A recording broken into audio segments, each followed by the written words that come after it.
Good afternoon friends. अगर आप 11th 12th BCom MCom और यूजीसी नेट सेट जेआरएफ की तैयारी कर रहे हैं तो आप हमारे यूट्यूब चैनल को लाइक करें, सब्सक्राइब करें और बेल आइकन को ज़रूर दबाएं, जिससे कि आपको हमारे आने वाले नोटिफिकेशन का पता चल सके। फ्रेंड्स, अगर आप हमारे यूट्यूब चैनल से जुड़े रहेंगे तो हम आपका लिंक पढ़ाई से टूटने नहीं देंगे। यहाँ पर आपको हर एक टॉपिक क्लियर करवाया जाएगा ताकि आप फ्यूचर में ग्रो कर सको और आने वाली सभी प्रकार की प्रॉब्लम को फेस कर सको। हमारी बेस्ट विशेस आपके साथ हैं। फ्रेंड्स, आज का हमारा टॉपिक है good corporate governance and it's benefit. Friends, पिछली वीडियो में हमने डिस्कस किया था कॉर्पोरेट गवर्नेंस। कॉर्पोरेट गवर्नेंस एक ऐसा सिस्टम होता है जिसके थ्रू हम किसी भी कंपनी के ऊपर फुल्ली कंट्रोल और डायरेक्शन या एक तरीके से हम कह सकते हैं पूरा जो फ्रॉड एक्टिविटीज़ है उससे कंपनी को बचा सकते हैं, या इलीगल जो भी एक्टिविटी कंपनी के अंदर की जाती है उसको आसानी से डिटेक्ट कर सकते हैं। गुड कॉर्पोरेट गवर्नेंस है, उसका स्कोप कॉर्पोरेट गवर्नेंस से वाइड है। अगर कोई किसी भी कंपनी का गवर्नेंस सिस्टम गुड होता है तो वह कंपनी और उसकी एक्सटर्नल पार्टीज के बीच में इफेक्टिव रिलेशनशिप को शो करता है। फ्रेंड्स, यह एक ऐसी अप्रोच होती है जो रिलेशनशिप दिखाती है कंपनीज और उसके स्टेक होल्डर और जो भी एक्सटर्नल पार्टीज होती हैं, क्रेडिटर्स, गवर्नमेंट और जो अदर पार्टीज जो इंटीग्रेट होती है कंपनी के साथ, उसके साथ इफेक्टिव रिलेशनशिप को भी शो करता है। अगर किसी भी कंट्री का जो गवर्नेंस सिस्टम है वो स्ट्रॉन्ग होगा तो वो ज़्यादा से ज़्यादा कंपनी की transparency, effective control, effective decision making, integration, reliability, validity को शो करेगा और ज़्यादा से ज़्यादा जो इन्वेस्टर्स हैं वो जो कंपनी है उसके साथ जुड़ जाएंगे और ज़्यादा से ज़्यादा जो फंड है वो इन्वेस्ट करने के लिए एग्री हो जाएंगे। तो अगर किसी भी कंट्री का जो गवर्नेंस सिस्टम है वो गुड होगा, स्ट्रॉन्ग होगा, तो कौन कौन से ऐसे बेनिफिट्स हैं जो किसी भी कंपनी के अंदर देखने को मिलेंगे। तो जो बेनिफिट्स है वो वन बाय वन करके हम डिस्कस करेंगे।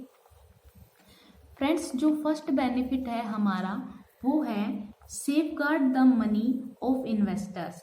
अगर किसी भी कंट्री का जो गवर्नेंस सिस्टम है वो स्ट्रॉन्ग होगा, इफेक्टिव होगा, तो ज़्यादा से ज़्यादा इन्वेस्टर्स जिन्होंने फंड है वो लार्ज क्वांटिटी में इन्वेस्ट किया हुआ है कंपनी के अंदर, तो उनके इंटरेस्ट को प्रोटेक्ट किया जा सकता है, क्योंकि गवर्नेंस सिस्टम के थ्रू वो इलीगल एक्टिविटी को डिटेक्ट कर सकते हैं और जो अपना इंटरेस्ट है उसको प्रोटेक्ट कर सकते हैं। सेकंड जो हमारा पॉइंट आता है वो आता है access to capital market. Access to capital market का मतलब होता है फ्रेंड्स, जो भी पोटेंशियल इन्वेस्टर्स हैं जो अभी क्या कहते हैं है नहीं कंपनी के शेयर होल्डर, लेकिन वो कंपनी में उनका इंटरेस्ट है और इन फ्यूचर में इन्वेस्ट करना चाहते हैं, तो वो क्या कर सकते हैं, इजीली कंपनी को एक्सेस कर सकते हैं कि कंपनी है वो किस स्केल पर वर्क कर रही है, कितनी प्रॉफिटेबल है, या कौन कौन सी अपॉर्चुनिटी को ग्रैब कर चुकी है, या कितना ज़्यादा जो शेयर होल्डर का इंटरेस्ट है उस पर ध्यान देती है, तो उसको इजीली एक्सेस कर सकते हैं। थर्ड पॉइंट जो हमारा निकल के आता है friends, ensure success of the corporate. अगर किसी भी कंपनी का जो गवर्नेंस सिस्टम है वो स्ट्रॉन्ग होगा तो वो कंपनी की सक्सेस को दिखाता है। अगर किसी कंपनी का गवर्नेंस सिस्टम स्ट्रॉन्ग होगा तो ऑटोमेटिकली वो सक्सेस की तरफ आगे बढ़ेगी और जो एक्सटर्नल पार्टीज हैं उनका इंटरेस्ट भी प्रोटेक्ट आसानी से किया जा सकता है और एक इफेक्टिव ब्रांड के रूप में जो कंपनी है वो निकल कर आएगी। जो फोर्थ पॉइंट हमारा फ्रेंड्स निकल के आता है acquisition and retention of talent.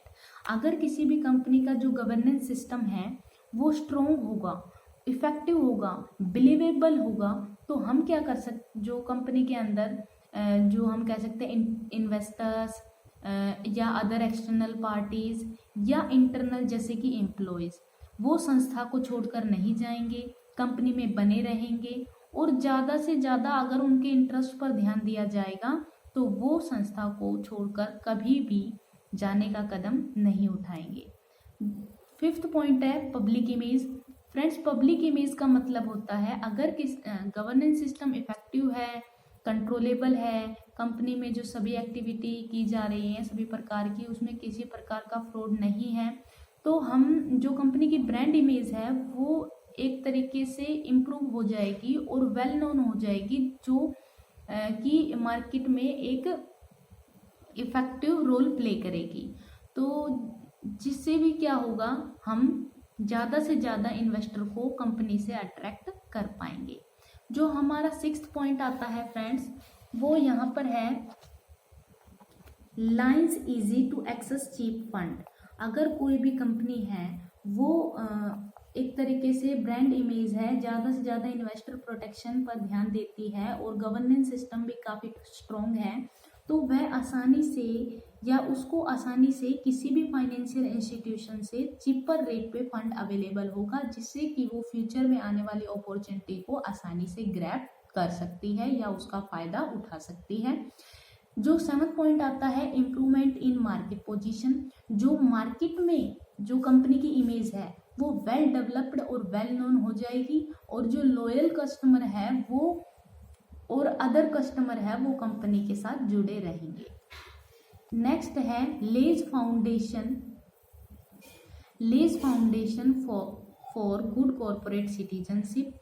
ज़्यादा से ज़्यादा क्या होगा, अगर कंपनी प्रोटेक्शन पर ध्यान देगी, इन्वेस्टर को प्रोटेक्ट करेगी, तो जो वेलफेयर जो कंपनी का है वो स्टेक होल्डर की तरफ ज़्यादा होगा, तो जो कंपनी की वैल्यू है वो इफेक्टिव रूप से निकल कर आएगी और ज़्यादा से ज़्यादा जो ध्यान है और इसका जो कंट्रीब्यूशन है वो इकोनॉमिक और सोशल डेवलपमेंट की तरफ होगा। नेक्स्ट है risk cover. Risk cover means अगर कंपनी ज़्यादा से ज़्यादा वेल डेवलप्ड रहेगी, इफेक्टिव ब्रांड इमेज रहेगी, गवर्नेंस सिस्टम कम होगा, तो फ्यूचर में जो आने वाली अनसर्टेनिटीज़ है, रिस्क पॉसिबिलिटी है, उसको मिनिमाइज या मिट आउट कर पाएगी।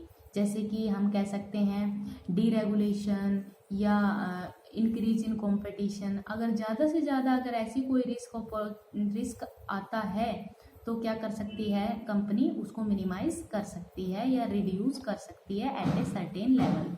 जो फ्रेंड्स हमारा नेक्स्ट पॉइंट निकल के आता है दैट इज इनोवेशन। अगर कंपनी का गवर्नेंस सिस्टम क्या होगा, इफेक्टिव होगा, मैनेजेबल होगा और अपॉर्चुनिटी को ग्रैब करने में हेल्प करेगा या ट्रांसपेरेंसी शो करता है, तो जो कंपनी है वो क्या कर सकती है, इनोवेटिव स्टेप उठा सकती है और फर्म को और ज़्यादा डेवलप कर सकती है। जैसे कि फ्रेंड्स हमारा एक पॉइंट था कि फंड को जो कंपनी है उसको इजीली फंड अवेलेबल होगा एट ए चीपर रेट, तो उसी प्रकार जो फंड है जो अरेंज किया है एट ए चीपर रेट, उसके थ्रू हम इनोवेशन भी कर पाएंगे। नेक्स्ट आता है और लास्ट पॉइंट हमारा आता है अटैच ग्लोबल पर्सपेक्टिव। अगर कोई भी कंपनी आसानी से क्या करती है,